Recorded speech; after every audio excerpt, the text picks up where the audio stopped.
on oluline, et meid ja meie riiki juhiksid inimesed, kelle jaoks Eesti on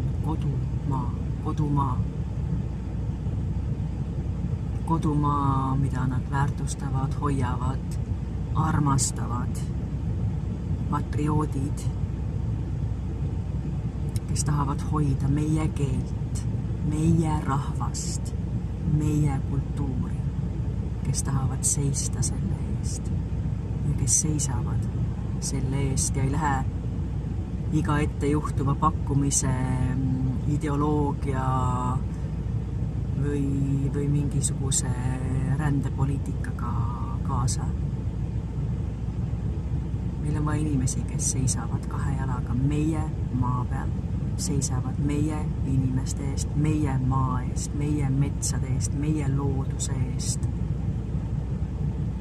meie tervete inimeste eest, kõigi meie eest. Sest ainult nii saame olla Eestina ja eestlastena üleüldsegi olemas.